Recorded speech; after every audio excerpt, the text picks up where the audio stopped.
Hi, and welcome to Crime Clueless. I'm your host, Jenna. And I'm Laura. I'm Krista.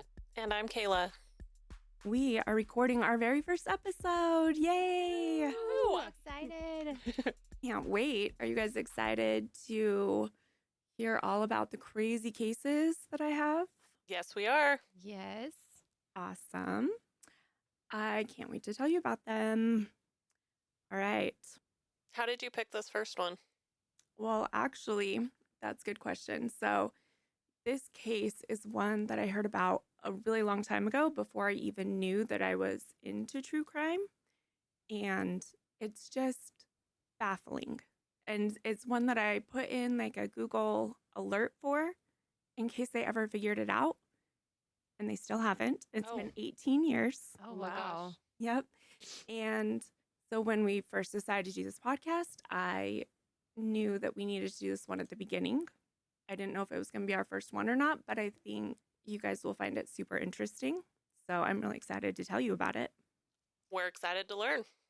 Yay. Okay, so like I said, this case has been on my mind forever. What happened? And actually, the night this case happened on was the night that I got engaged. Really? Yeah, and so it just, like, when I hear cases and they happen on, like, important dates or, like, even when it's one of your guys' birthdays, I'm like, oh my gosh, I can remember where I was that day or whatever the case might that be. one. Exactly. So let's go back 18, almost 19 years to spring 2006, March 31st. Last call at a bar called the Ugly Tuna Saloona comes.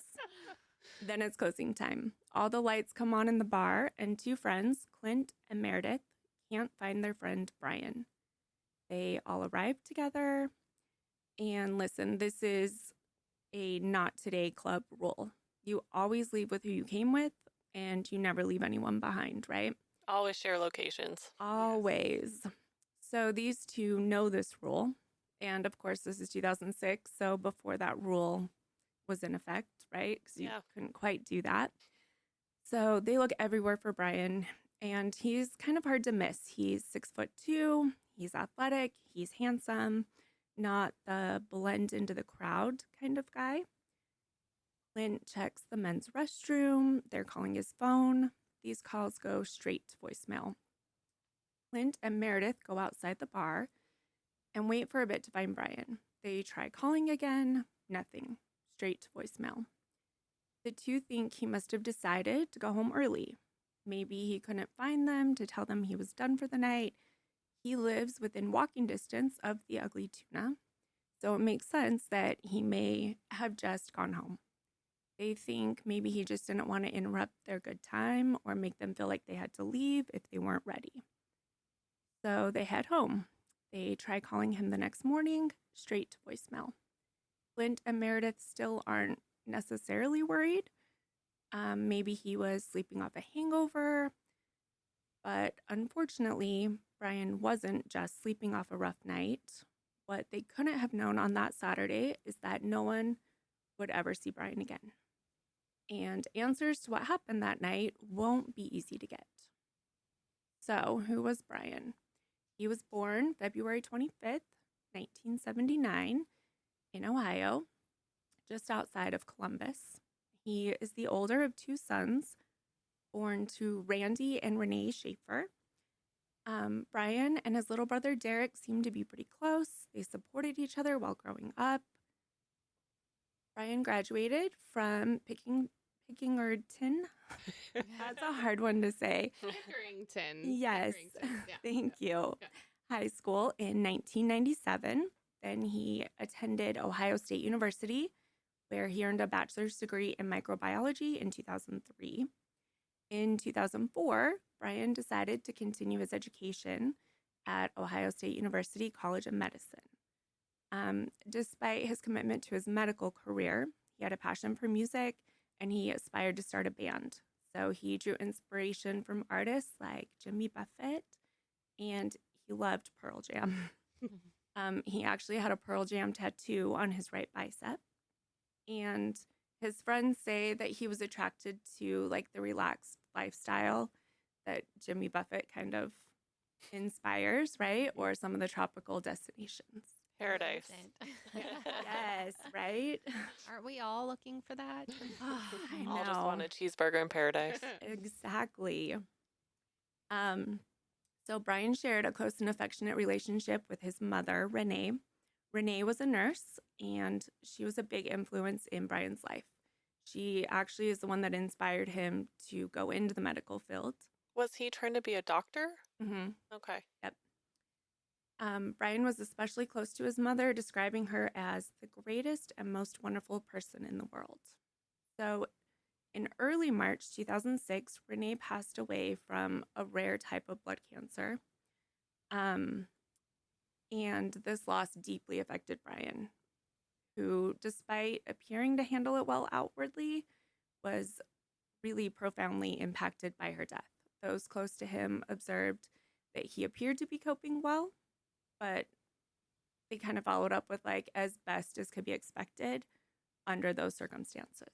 So she passed away beginning of March and he disappeared end of March? Exactly. So 3 weeks actually before he disappeared. So I mean, crazy how close, which just kind of adds that extra layer of tragedy to this story. Yeah. So Brian met his girlfriend Alexis during their time as medical students at Ohio State University. Both were in their second year of OSU's College of Medicine when they started dating. I think their shared academic environment and their mutual interest facilitated that connection. By 2006, they'd been dating for over a year, and they had plans to build a future together. So, like I said, this happened on March 31st, which was a Friday. On Monday, April 3rd, they were planning a trip to Miami, and it was spring break for them. So Alexis was not out with them that night, right? It was Meredith and Clive. Clint, yes. Clint, yeah. Exactly. And I'll tell you where she was, but Okay. they had plans in just a couple days. Yeah. And they were heading to Miami, right? Yeah. And a lot of the friends, they don't say that they knew for sure, but they thought Brian was planning to propose. On their trip? Mm-hmm. Okay. Yep. Okay. So on March 31st, which I guess that was a Friday, Brian and his dad, Randy, had dinner at Outback Steakhouse. They were celebrating the start of spring break. He just finished a bunch of midterms, and it was kind of like a celebratory dinner. This place that they went was actually a place that Randy and Renee had really enjoyed going together. And having, lost her just 3 weeks before this, it kind of got a little bit emotional. And Randy shares later on that Brian had reassured him that everything was going to be okay. And he also promised his dad that he was going to spend as much time with him as he could. So, was this the same day, Jenna, just earlier in the day? Yep. Okay. So they went to dinner. He had finished midterms, went to dinner, And then, he'll go out. Okay. So Randy mentioned that Brian had put in like long hours studying for midterms, and he seemed really tired.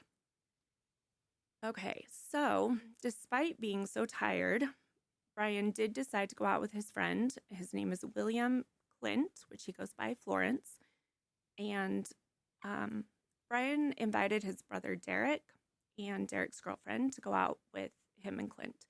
So this was around 9:30 p.m. When he called Derek, they had been at a comedy show. So they were wiped out. I'm not sure if they were going to school or not, but they were like, we'll pass on going out. After this, Brian called Alexis, his girlfriend. She was visiting family in Toledo that night. He called her around 9 or 10, and they talked about their trip on Monday.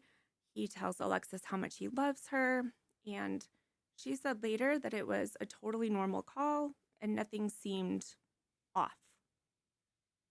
So Clint drives to Brian's apartment which I said was walking distance from the bars in the area.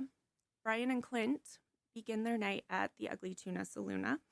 I still can't get over that name. I know, it's great, right? So this was a really popular bar that was located in the South Campus Gateway complex on High Street in Columbus. Throughout that night, they visited several bars, taking shots at each bar, kind of like a bar crawl, I guess. A little bit before midnight, so they're kind of down the street. They've gone to the Ugly Tuna and just kind of made their way down. Wait, so did they end at the Ugly Tuna? Yeah, so they met up with Meredith, who I said was there with them. Yeah. She was a friend of Clint, and they wanted to go back to the Ugly Tuna, but it was kind of far from where they had gotten. It was like more than half a mile. So Meredith gave them a ride back to the Ugly Tuna. So just to tell you about the Ugly Tuna Saloona, which I just kind of enjoy saying. How many times can you say that during this podcast? I was just thinking that. You know, we should keep count. So the Ugly Tuna was known for catering to the Ohio State crowd. It was like your, college town bar. It had cheap drinks, live music, loud music. It was a favorite hangout spot for all of those attending Ohio State. It had a bright neon sign over the bar reading, "Fresh fish, ugly owners." That's awesome. Yes. So this bar was situated on the second floor of a building. It's accessible primarily by an escalator leading up to its main entrance. And I'll show you a video later, but you would go up one to get in, you'd go down the other side to get out. So there's not a lot of side doors or anything like that. Nope. So there is an additional 2 exits. So there's a service door out back, but it's on the second floor. So there's a freight elevator that you have to take. And this leads to a construction site. And there was also a chain on the door to prevent this exit from being used. But people did say it wasn't very secure. Mm-hmm. And if somebody really did want to get through it, they could probably get through that without even taking off the chain. There was also an emergency exit that led to an alley behind the bar. But this one had a camera that was triggered by movement and really focused only on that exit. So that was the only exit with a camera. So there are cameras on the escalator from the main entrance. So it's monitored by security cameras. So we can see when they go into the bar and you can see when people leave the bar. So the main entrance, super well monitored. Even I'll tell you about a little bit later, but there were police officers even that were hanging out outside the bar towards the end of the night. In the front. Mm-hmm. Did you say, was there a camera for the freight exit? No. Okay. But So all the other ones are monitored, but that one is not. yes. It does have the chain. Yes, and you would have to go down the freight elevator. The thing is, that one leads to a really heavy, hazardous construction site. Mm-hmm. And it just is not an easy way to get in and out. Yeah. Okay. So the area surrounding the Ugly Tuna Saloona, the South Campus Gateway complex on High Street in Columbus, Ohio, was actually equipped with multiple security cameras due to its high crime rate. So the Gateway building, which houses the bar and other businesses, had installed security cameras to monitor all of the premises. So interestingly, there are a ton of surveillance cameras all over Columbus, Ohio. It has, quote, more closed circuit television than Cleveland, Cincinnati, and Toledo combined. So the next 3 largest cities, Columbus, where the story takes place, has more security cameras Wow. than all the rest. Yeah. That's crazy. Yeah. So back to Clint and Brian. They get a ride back to the Ugly Tuna from Meredith. They get to the bar around 1 a.m. They take the escalator up to the entrance. All 3 are seen on security footage entering the bar at 1:15 a.m. So now technically it's April 1st. Okay. In this footage, everything looks normal. Brian doesn't even seem intoxicated. The footage shows them getting to the bar at the top of the escalator. They move out of frame and head into the bar. So Clinton Meredith had said that they were having a good time, socializing, drinking, relaxing. There's no footage from inside the bar, but by all accounts, it sounds like everyone was happy, enjoying themselves. There were a couple girls in the bar that Clinton Meredith knew. Brian talks to them, gets to know them. Then Brian is seen on footage going outside at 1:55 a.m. So this footage is the one I'll show you, but you can barely see him. He's in the frame. He's chatting with two girls at the top of the escalator right near the entrance. And this is the one that I mentioned. There's also two police officers standing outside, and you can really see them. They're like right by the escalators going up and down. He's out there for a minute, not even 2 minutes. Then he walks off camera back into the bar. Brian told Clinton Meredith he wanted to talk to the band. There was a live band playing that night. Brian gets separated after that from Clinton Meredith. So right after this is closing time at the bar and people start to leave. State law in Ohio says that establishments can't serve alcohol beyond 2:30 a.m. So usually last call is 30 minutes before closing, and this bar closes at 2. So around 1:30 might have been last call. And now this is back to the beginning where Clinton Meredith are trying to find Brian and they can't. So he had gone to talk to the band at this point? Mm-hmm. So he was outside at 1:55, comes back inside 1:56, 1:57, tells them he's just going to go talk to the live band real quick, and then they can't find him. So that's the last time they talked to him. Yep. So this timing is super bizarre because it's just such a short amount of time between when the bar closed and when everyone left. So they call Brian's phone multiple times between 2 a.m. and 2:10 a.m. So immediately after the bar closed and everyone was leaving, Meredith calls at 2:01, and it goes straight to voicemail. So less than 5 minutes later. Less than 5 minutes. So literally 3 to 4 minutes, you see him outside on CCTV, and then we never see him again. No. That's so bizarre. It's crazy. So there's no better word. There isn't. So they're shaking her head. Nope. So we talked about there's the one other exit that's really not for customers, only workers, and not even the workers really go out that way because of the hazardous construction, right? Did they see the band go out? Yeah, they do. Okay. Did he ever talk to the band? Did they? The police interviewed them. They didn't offer anything. Yeah. So, also talking about, that heavy construction site, if someone's intoxicated, that's going to be really tricky to navigate, right? Yeah. Mm-hmm. So, like I said, Clinton Meredith eventually head home, assuming there's nowhere else for him to go, and the lights are on and we can't find him. We called him, goes straight to voicemail. He must have just decided, instead of talking to the band, to go home, right? Not today, club. Go check your friends in their house.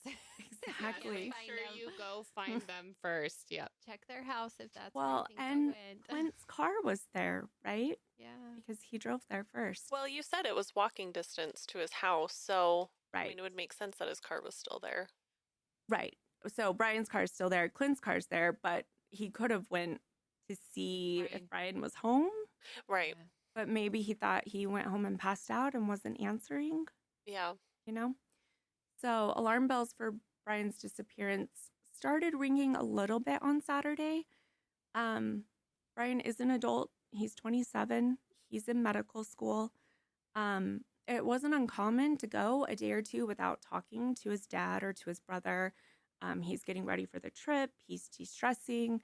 They know that he was out the night before. Maybe he just was sleeping in.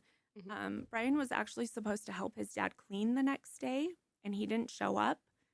But again, with so much going on, he might have just thought Brian was sleeping, or just, he seemed so tired the night before. Maybe he just needed a break. Or even getting ready for their trip on Monday. Exactly. Yeah. Like maybe he just had more to do than he thought. Yeah. Right.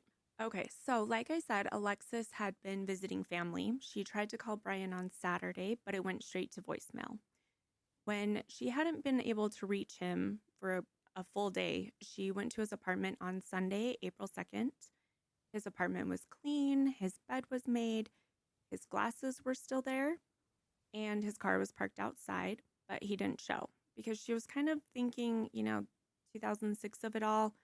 Maybe his phone got broken, maybe it fell in the river, like maybe he's not answering, but he'll come to his apartment, or, I'll be able to talk to him that way. I do have a question. Did you say his car was at the bar the night before? No. Or was it just Clint's car? No, so Clint had picked him up? No, Clint parked at Brian's apartment, and then they walked because the Ugly Tuna is so close to where they were going. So his car didn't get home. It was okay. Yes, good question. It didn't get home. It never had left. Yeah. Does he wear glasses? He does, but I'm not sure if they were just for studying because he wasn't wearing them when he went to the bar. He didn't wear them to the bar. Yep. When he didn't show on Sunday, she calls his dad, Randy, and says, I keep calling Brian. He's not answering. It's going straight to voicemail. It's not even ringing. And I've been at his apartment and he didn't come. Randy calls the police, but in his first call, they tell him they can't really do much for 48 hours, which we're going to say this over and over and over again. That's not true. But also, it's just so infuriating because if someone really is missing, those first hours are so important. They're so crucial. They're critical. And, studies show when the search happens faster, we have better outcome. So they tell Randy, he says, well, he does have this flight to Miami in the morning. And they say, well, he'll probably show up for his flight. If he doesn't, call us back. And, Randy was pushing to let's start looking right now, but they were not going to. It's so frustrating. Yeah. So now we get to Monday, April 3rd. Alexis and Brian had discussed when they talked on Friday, meeting at the airport for their flight to Miami. So Alexis is anxious. She's bordering on panicking. She hasn't been able to reach Brian. She hasn't talked to him since Friday night. And, even going to his apartment, she wasn't able to connect with him.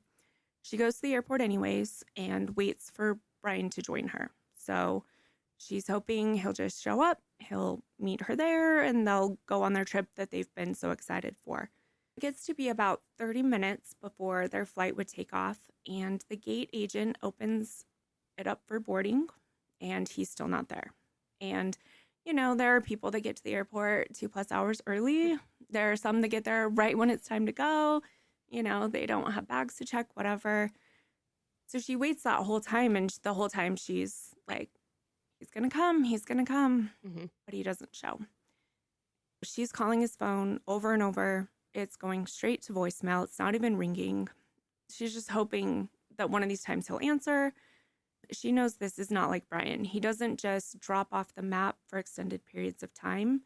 And like I said, they'd both really been looking forward to this trip to Miami. So the gate agent says, final boarding call, still no Brian. Alexis is like, what is going on? Where is Brian? She calls his dad, Randy, to ask if he knows where Brian is or if he had reached out, if he had talked to him. She lets him know that Brian didn't show for their flight, and Randy hasn't heard from Brian either, which is definitely not the answer that Alexis was hoping for. When Randy gets that call, he is more alarmed. When he had had dinner with Brian on Friday, everything had seemed normal, fine. And like I said, he knew also that Brian was looking forward to this trip. And actually, the trip was extra special because Brian's mom, Renee, had gifted this trip to him for Christmas. And since she had just passed away a few weeks before, it just had an extra level of meaning, right? Yeah. So Randy rushes to Brian's apartment. Everything looks normal to him, too. He sees Brian's car parked outside. Inside, the bed is made. It looks like it always does. Randy calls the police again to report Brian missing. They take it more seriously this time. They agree to meet at Brian's apartment. Alexis and Derek is his little brother. They're going to go meet as well. So Randy had called Derek, who is quoted as saying later, he wondered if it was just like a horrible April Fool's prank. Since Don't do that. no. But, that was the last time that anyone had seen Brian. Yeah. I would be so mad at any of you if you did that to me. Oh my gosh. I promise I won't. Everyone make a pact now. We're not doing that. No. And unfortunately, neither was Brian. Randy actually canceled Brian's debit and credit cards just in case they were stolen right away. Police come and they take the report seriously this time. They start by reaching out to hospitals and homeless shelters to see if there's anyone there matching Brian's description.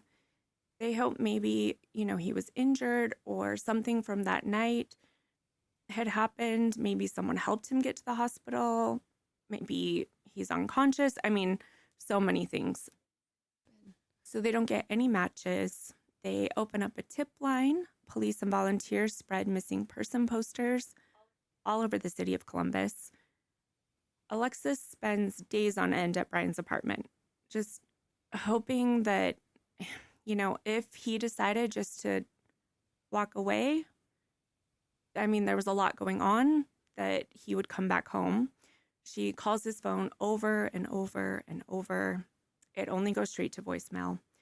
She posts on MySpace, 2006 of it all, to Brian's friends, asking them to spread the word, and then also just to keep Brian in their thoughts and prayers. I can't even imagine what she must have felt like sitting there for days, just hoping that he would pick up or show up or no explanation. That would be so hard. Mm-hmm. It's heartbreaking. Yeah. Hey, Jenna, back to when he was at the bar.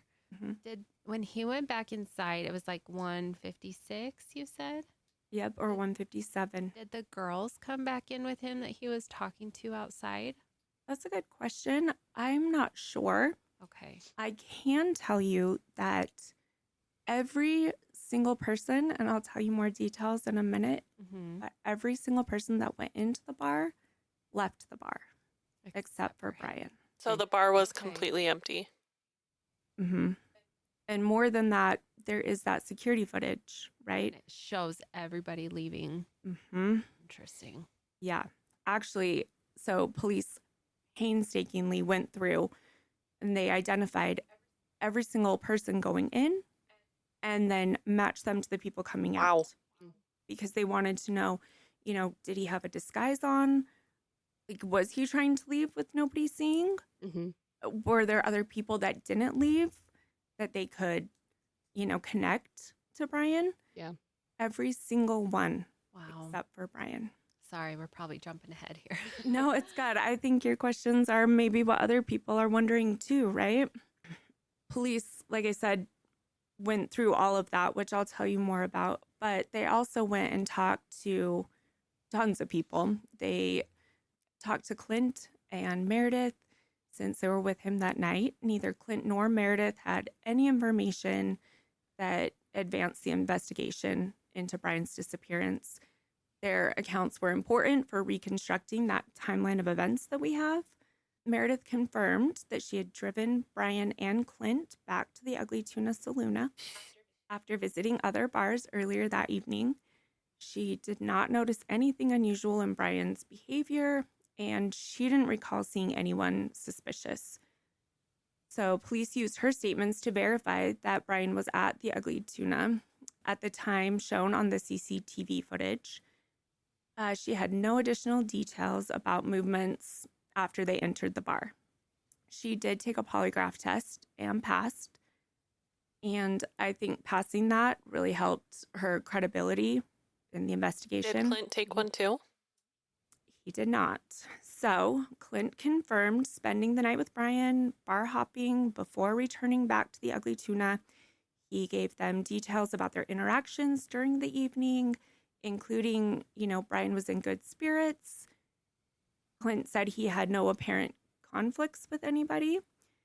They asked Clint also to take a polygraph. He refused, and then he lawyered up, and he stopped talking to police. That's interesting. Oh. So this is another thing we'll talk about often. Get a lawyer. Immediately. Even if you did nothing wrong, get a lawyer. And also, I would tell all of you, don't take a polygraph. They're not admissible in court. You can fail it because you're nervous. So there is that aspect of it. And there's also, people will take a polygraph and pass, and they'll still be a suspect. And people will take a polygraph and fail. And now they're really on the radar, even if they weren't involved. I'm not exactly sure why he got a lawyer and stopped talking to police. He could have felt like they were wanting to blame somebody too. Yeah. Just decide to stop cooperating with them. But I mean, I don't know. Aside from the band, he's one of the last people that talked to Brian that night. Yeah. So I can understand not wanting to take it, but it was really not what the investigators were hoping for. It limited further cooperation, and it left people kind of frustrated, especially those around Brian. Clint still says that he shared all he knew. He had nothing to hide.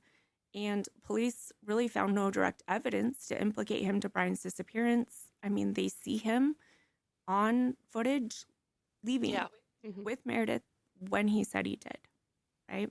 Yeah.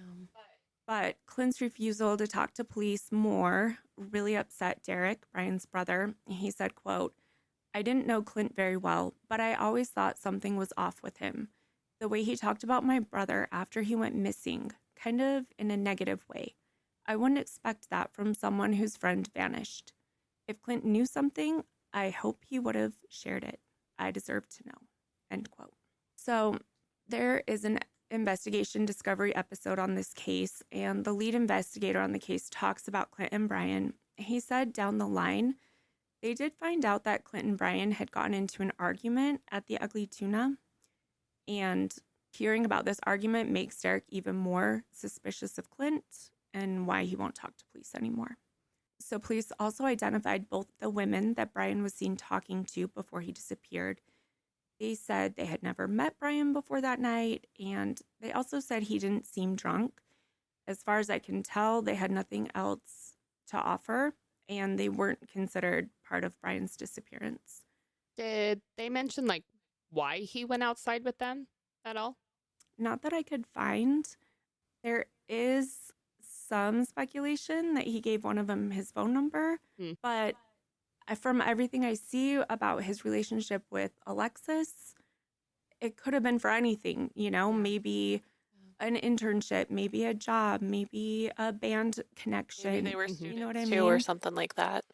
Exactly. Study. I mean, there's so many reasons for that. Yeah. I've watched the footage quite a few times, and he is really, like, you can see the two girls, and he's really off the screen for most of it. I couldn't see, like, him giving them anything. Police that were outside, they didn't see anything suspicious either. No. So investigators talked to all the people that were working at the Ugly Tuna that night and the members of the band. If anyone had seen anything, knew anything, they asked to see if anyone had seen Brian talking or interacting with anyone else that night. Nothing came from those interviews. There was a man they noticed in an orange sweater in the footage from the bar, and he appeared to go up and down the escalators over and over and over. He was even on camera going down the escalator right behind Clint and Meredith when they left the bar for the night.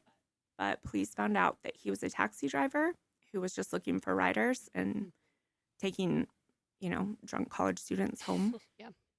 Yeah. They also had seen like 2 other guys that had on black shirts that they thought were following, but again, nothing. And it was just a coincidence. Police go to the Ugly Tuna Saloon to review footage from that night. They watch it over and over and over, trying to find him leaving. So, like I said, they go through and they match every single person that went in with every single person that went out, looking to see, did someone leave that didn't come in? Was that Brian? And again, he's 6'2". He's athletic. He's not somebody that just blends in, That could be mistaken for someone else or something like that. Right. But I mean, they account for every single other person that night. That's wild. Mm-hmm. So they collected and reviewed footage from security cameras at 3 other nearby bars and various businesses in the South Campus Gateway area. None of the footage showed Brian after his last sighting at, 155, 157 at the Ugly Tuna. The lack of footage suggested that if Brian had left the bar, he either did so, through that freight elevator or, that's really it, because the other exit is triggered any movement and starts recording. Functioned? Not according to what police could find. They were trying to see if maybe something happened inside the bar. But remember, at 2 a.m., the lights came on because the bar was closing. Right. It's time to go home. So we talked about how Columbus has tons of CCTV.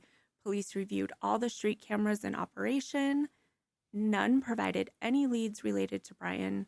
They painstakingly analyzed this footage from all the nearby streets to determine if Brian had walked away from the area, because even if he had left through one of those other doors, you would expect to see him on one of the other businesses' cameras or one of the ones on the street.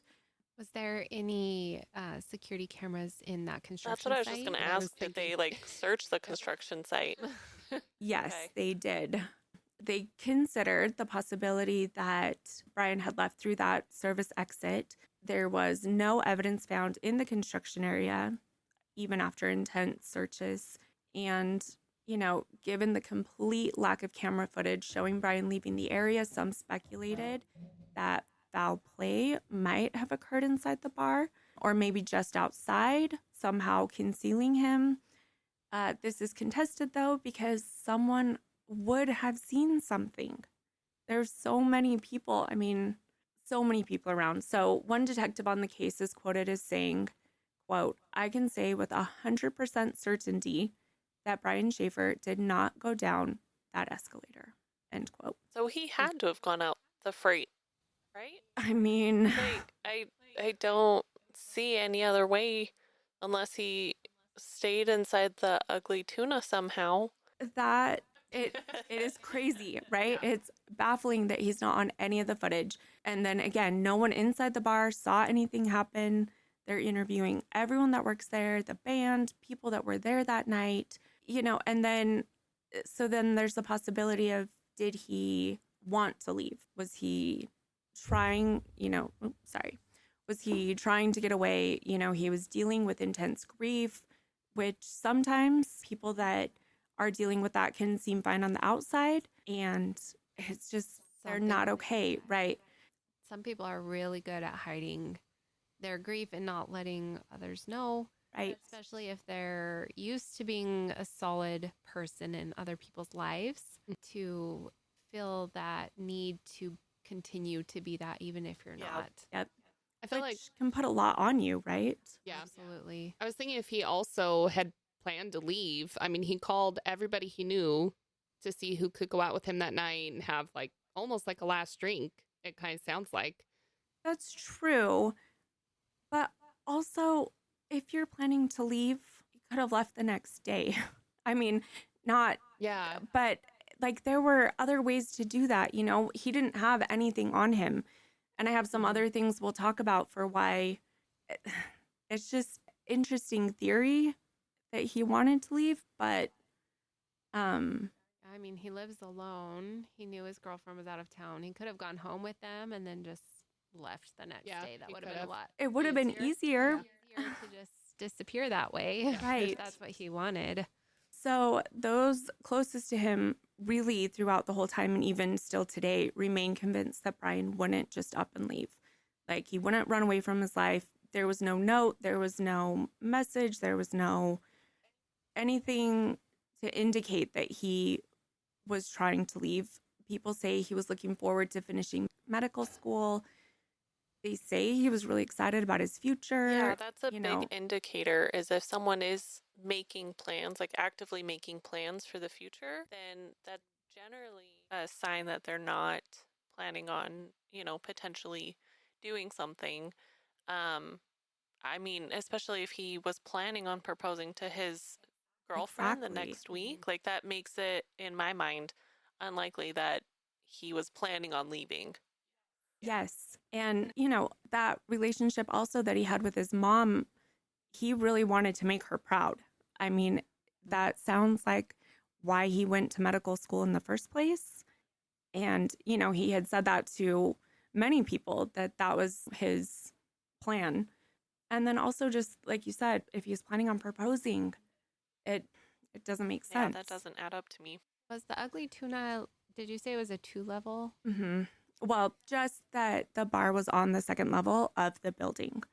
Okay. So it's not like connected. He couldn't have gone into another place inside the building without leaving one of those exits. Right. Or stairs downstairs. Right.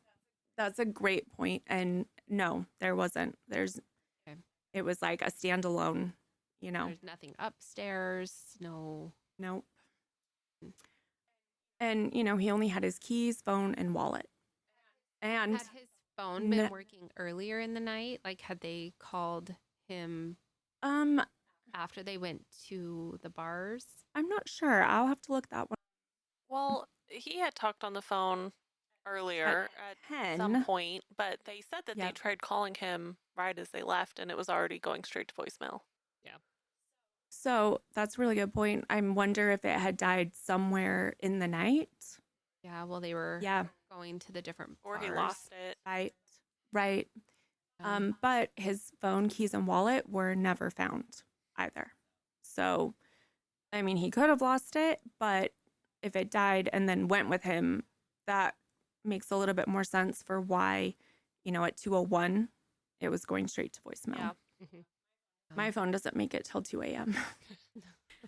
So along those lines, he had been taking shots and drinking all night, which, can make people do things they wouldn't normally do. Maybe it can increase grief or some of those feelings of, not feeling like you can keep going. Right. But on that same line, it would be harder to leave unnoticed or slip away if you weren't entirely on your A game. Right, especially trying to get out that freight exit. Exactly. You said that it was chained up. Mm-hmm. And then hazardous construction right outside it when you get to the bottom. In the investigation, also, it turns out that a check from his dad remained uncashed. So his dad had given him a check for $4,500 to go towards school, and he hadn't paid the school yet for that semester, but he also hadn't cashed the check. When had that been given to him? Was it that same weekend, like when they went to dinner? No, it was a few weeks before. Mm-hmm. So he'd had it in his possession for a while, and he hadn't put it into his account. And then also, his mom had left him some money when she passed away, which he hadn't received yet. It takes a while to go through probate and everything. And it just seems like if somebody wanted to vanish, it would be a lot easier to do it with some money, right? And, his accounts were never touched again either. Investigators continued looking through every possibility. Maybe he got hurt or was the victim of foul play. They considered the possibility that Brian might have ended up in the Olatangi River, which flows near the South Campus Gateway area where the Ugly Tuna Saloona is located. So this theory seems less likely given his last known location. They still took every measure they could to rule it out. The Columbus Police Department and other search teams inspected the river for any evidence that Brian might have fallen in or been placed there. They had teams that used specialized equipment to search underwater, including sonar technology. They had divers. In certain areas where the current was slower, they had visibility and they did detailed searches.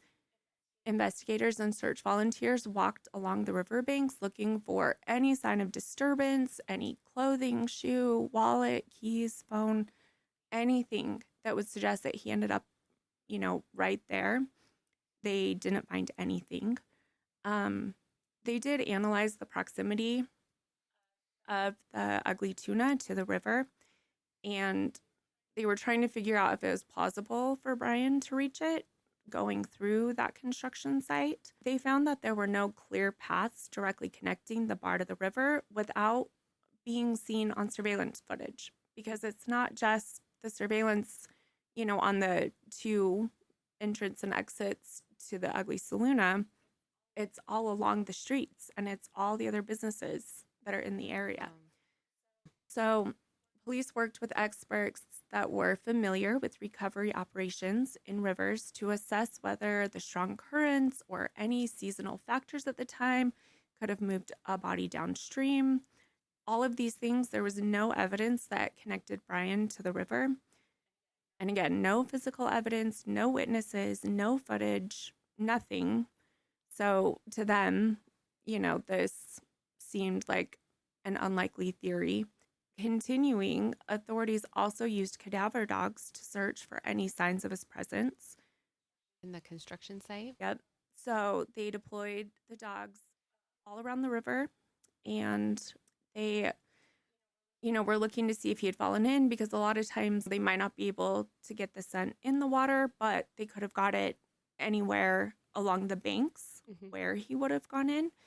They did not indicate any findings. They took the dogs to the Ohio State campus, just thinking, Brian's a medical student there.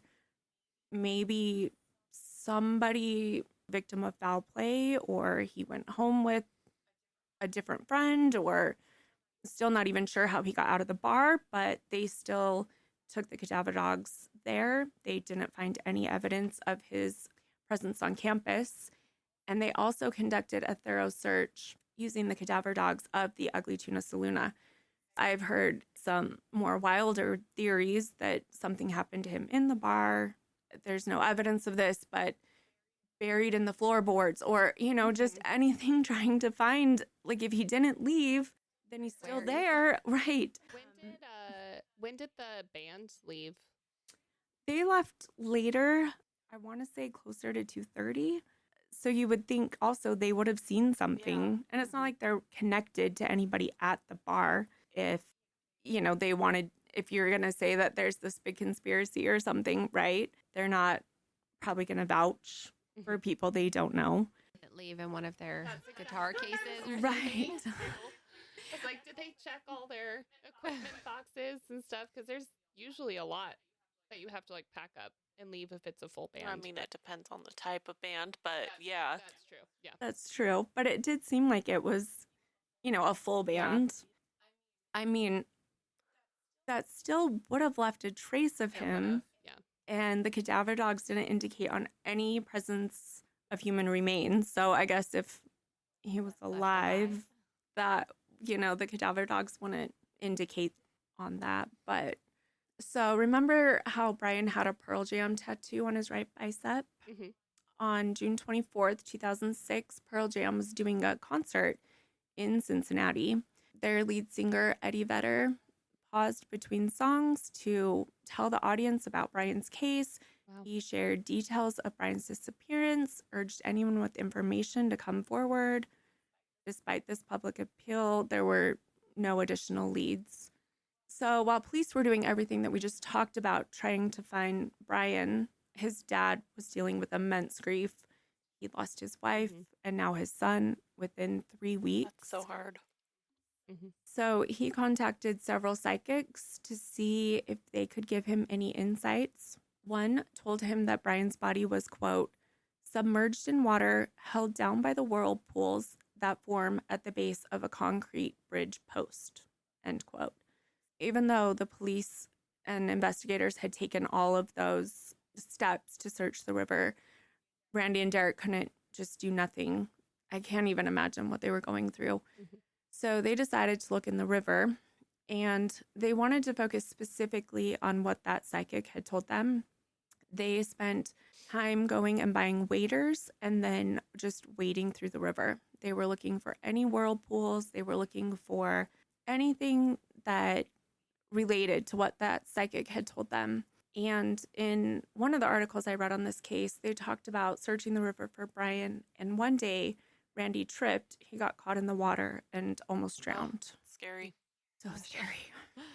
So police did get access to Brian's phone records. They found Brian's phone was last active in the early morning hours of April 1st, before his disappearance. That doesn't necessarily mean that it was active at 1:55. Could have been last active around 1, kind of like we talked about. It was still on. It was on. It wasn't dead. When he was at the Ugly Tuna at the last stop. And like I said, calls made to his phone went directly to voicemail. They reviewed Brian's recent call logs to determine who he had contacted before and during the night of his disappearance. They found, like we talked about, Brian had called his girlfriend Alexis, also the call to his brother Derek, and then he didn't use his phone again after entering the Ugly Tuna for the last time. Police cross-checked phone activity with Brian's financial records to see if there was any connection to spending. No transactions occurred after his disappearance. They monitored his voicemail inbox in case he attempted to access it remotely, but there was no evidence of this either, that anybody had logged in to check the voicemail. Now, while we're talking about the phone, this is super strange. In September of 2006, 5 months after his disappearance, Alexis called Brian's phone, and instead of going straight to voicemail, it rang 3 times before disconnecting. That's weird. Were they still paying for Brian's phone? Like it was... That's a good question. Because I know sometimes they can reassign a phone number, but I feel like it would take longer than that.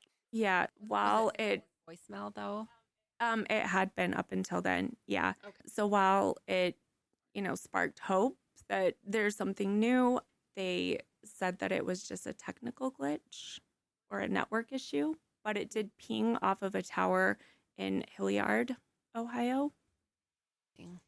But that could have just been the technical glitch. After all of this, the case goes cold. The tip line is still there, but they're not getting any credible tips or leads, nothing of value. Derek told a local news outlet, "The police were just as confused as the rest of us. They did everything they could to try and find my brother." Maybe if they had started a day or 2 earlier. I know. What is missing? What is this piece that just would make it make sense, right? Just to not have any evidence of him even leaving the bar is what is bizarre to me. Like, right. How did he just not leave? How's he just gone? Yeah, just gone. I don't know. And that's why this one has stuck with me, because also if it was a different city that didn't have the CCTV, in the other businesses and on the streets, then you could think maybe he snuck out and then wasn't seen again. The amount of CCTV in the area. And there's nothing. There's no sign of him. As if this family hasn't suffered enough, tragedy strikes again on September 14th in 2008. Randy, Brian's dad, was outside in his yard in Baltimore, Ohio. They had had a storm that left debris all over the yard, and I think it was still kind of storming. While cleaning up, a branch broke off from a nearby tree and fatally struck him. Neighbors discovered his body the following day, notified authorities. He was only 55 years old. Oh, that's awful. So Randy had been so deeply involved in the search for Brian since his disappearance, and it had been 2.5 years. He had joined other families of missing adults in Ohio to lobby the state legislature for a standardized protocol in handling such cases. By the time of his death, his efforts had led to the establishment of a statewide protocol for investigating missing person cases. Wow. He always had hope that he would find Brian. And I just find it so devastating that he never got closure. Yeah, I agree. And what happened. But I mean, that's kind of what we talked about, where if something had been done just a little bit sooner, and that must be what he was feeling too, to spend so much time trying to put into place protocols to prevent that from happening to other families. Absolutely. Mm-hmm. So his obituary is posted online, like the websites where people can leave condolences or memories. And really close to when this happened, there's a comment that appears one day and says, quote, "Dad, I love you. Love, Brian." What? Then next to it in parentheses, it says U.S. Virgin Islands. This leaves friends and family stunned. Wow. Could it be Brian? Did he somehow know what had happened and left a message? It triggers, again, renewed hope that somehow Brian snuck out of the ugly tuna and started a life somewhere else. And the thing is, since it says Virgin Islands, you don't need a passport to go there as an American citizen. You know, like I mentioned, he had his wallet when he went missing, but he didn't have a passport. But he still could have gone there with his driver's license, right? Yeah. Yes. So he didn't need the passport. So that's interesting that that's the comments. So police were on top of this right away. They subpoenaed the website records to see where the comment was posted from. On October 7th, 2008, police announced the post did not come from the Virgin Islands. It originated right there in Ohio. It came from a public computer in Franklin County, which is the county where Columbus is located. Cruel hoax. Oh my gosh. Awful. I was going to say that before. It's like, if this is just someone doing that, that is messed up. Can you believe that people do that? I just don't understand. I can't even imagine, especially for his brother Derek to then Mm-hmm. Right. Who's maybe there's some grieving hope, again. and now you have to go through this again because of someone's just cruel sense of whatever that could be. I don't even think that's horrible. funny. Someone, They're and it messed has up. to be, and it has to be a well-known case in that area. Everybody Absolutely knows what's going on. Mm-hmm. I can't believe that. No. Oh, Did they catch the person who No, that? because it was on a public computer, like at a library. Yeah. I don't know. There's nothing they could probably do No. about it. It would be nice to know who it was, but Right, because there's probably still that part that's like, well, what if it was him and he just wanted to throw people off? And it's no evidence at all that it was Brian. So 2 years later, there's no security cameras at the library. No. Like, why are we looking? Why are we looking for this person? right, prevent them from doing that again to another family. On May 6th, 2010, Pearl Jam performed in Columbus, Ohio. And again, lead singer Eddie Vedder brought attention to Brian's case, and he dedicated the song Come Back to him. Oh. The gesture was heartfelt appeal to the community, and the band was always super supportive of the search efforts and anything they could do to help. That's awesome. Yeah. Mhm. Also, just such a nice honor Yeah. to Brian's memory. Sure. The case got a lot of media coverage, and again, so baffling. And I think because of all the media coverage, it's perfect recipe for conspiracy theories. I think when you can't answer why or how something happened, we have to try to find a way. Yeah. So, I mean, I understand that. And like I mentioned, this case has been in the back of my mind for years and years and years. Some of the theories are pretty wild. And to be clear, these are all theories, and they're not my theories. There have not been significant updates in this case. A few things have popped up over the years. So in 2014, an anonymous Reddit user, Queen with lots of E's and B with lots of E's, repeatedly accused two Ohio brothers of involvement in Brian's disappearance and other cases. She continuously referred to them as psychopath serial killers. She put out online what they looked like, where they worked, and where they lived. Jeez. Yeah, the brothers filed a defamation lawsuit against her, citing $25,000 in damages, and they demanded, and of course it happened, but her account was suspended and all the posts were deleted. So one really big theory that gets brought up most any time you hear about Brian's case is the smiley face killer theory. Have you guys heard of the smiley face killer? No, I don't know what that is. But I'm already nervous about it. Okay. So I will say maybe one day way in the future, we might cover this. But this theory comes from a broader hypothesis about mysterious drownings of young men across the United States. The premise is that a group, one or probably more serial killers, dubbed the smiley face serial killers, or smiley face killers, is responsible for the deaths of college-aged men whose bodies were found in rivers and other bodies of water. The victims in these cases are often described as academically successful, athletic, popular. The name smiley face killer comes from graffiti smiley faces that are allegedly found near some of the locations where bodies were recovered. Did they find any evidence of that in No. Ohio? No, Okay. they did not.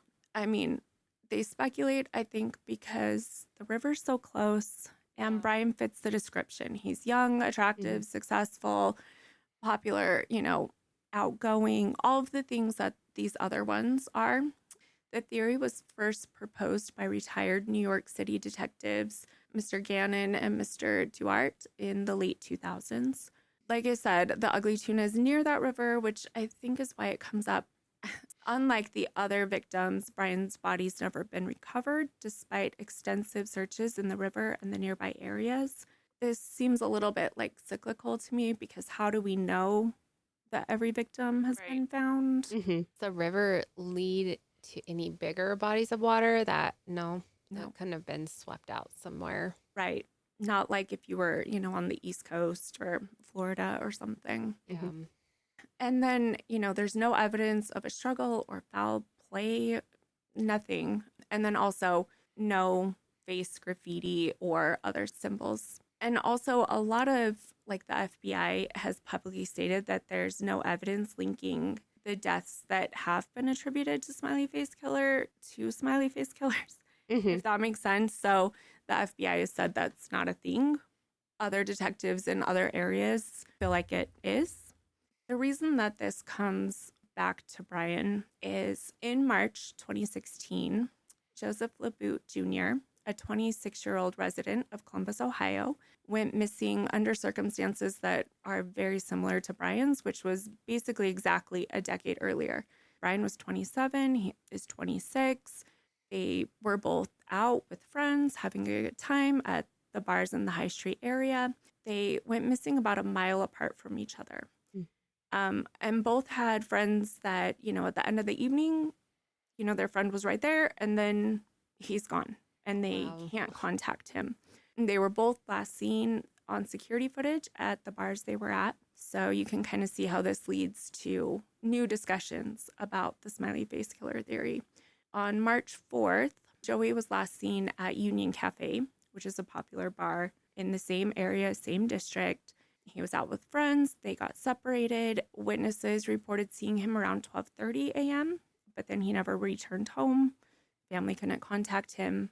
However, after an extensive search on March 29th, 2016, so 2 days to a decade after what happened with Brian, Joey's body was discovered in the river approximately 20 days after he was reported missing, but a little bit more from when he actually went missing. The location of his body and the circumstances are what make people think that he's part of the smiley face killers. Was there any graffiti near his body? Not that I can find. Okay. But the interesting thing is that even though he was found in the river, he didn't drown. So there was no evidence of water in his lungs. So he had to die before he went in the water. So his autopsy couldn't determine a definitive cause of death. And toxicology reports had no significant findings, and there were no obvious signs of trauma. So they don't know how he died. Right. Wow. But they know he didn't drown. Yeah. They also can't find any evidence of foul play in Joey's death, but I don't know how that happens, and then you wind up in the water. Yeah. So this might be a case that we also need to cover. His case shares so many similarities with Brian's case, and also Joey's case shares so many similarities with people that have been linked to the smiley face killers. Mm-hmm. That's a long way to tell you that that is why the smiley face killer theory comes up in Brian's case so much more now. Yeah. To conclude this theory, some still speculate that Brian could have fallen victim to the smiley face killer, but the evidence in his case does not align strongly with the patterns observed in other cases linked to this theory. You know, lack of body, absence of graffiti, a little bit different circumstances surrounding his disappearance. His case is still unsolved. Theories still abound. Mm-hmm. Yeah. Derek said in an interview recently, I don't really read stuff about Brian online. He was going to do great things as a doctor. He wasn't into drugs or anything like that.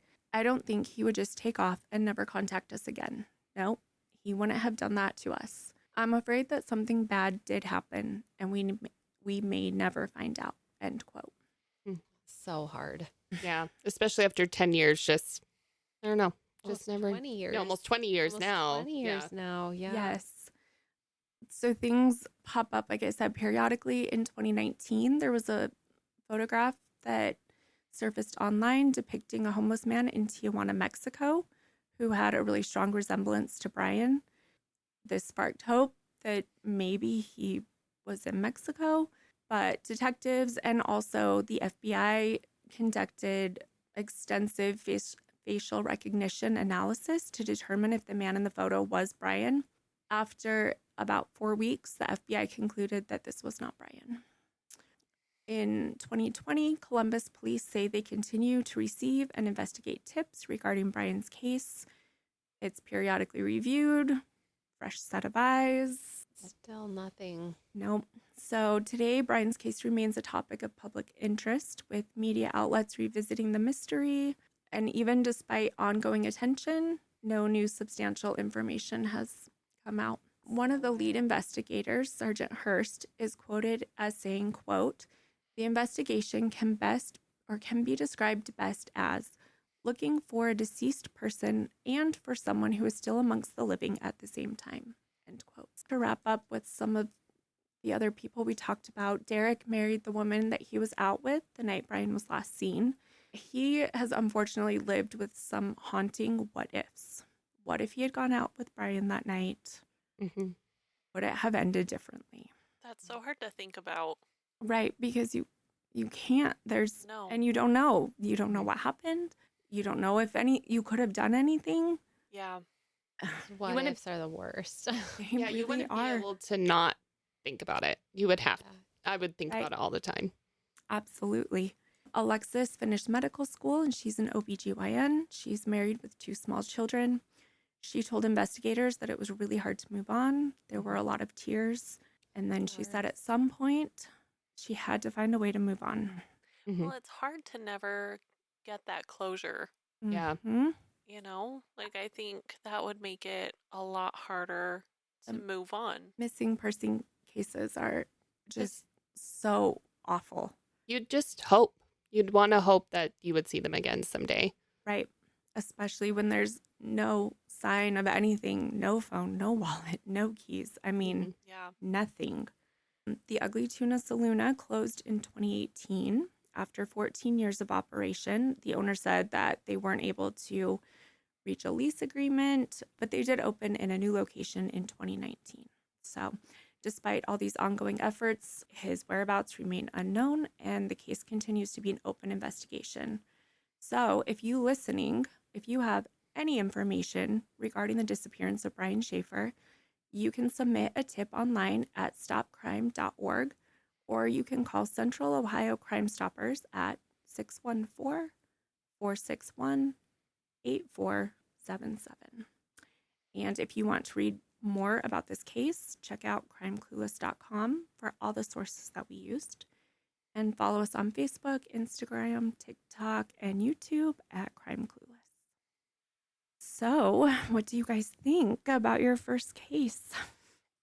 It's one that's, I mean, I see why this has stuck with you for so long. It's hard to not have any kind of resolution, especially where there's just no evidence. Like, I'm Mhm. definitely going to be thinking about this one.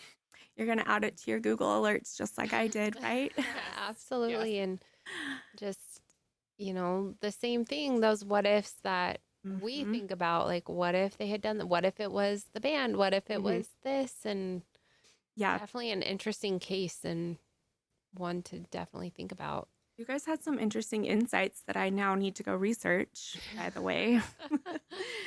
So we'll have to put that out there. I think I'm just stuck on the band from watching Jennifer's Body. Have you guys seen that one? No, but that's Oh. all I'm thinking about too.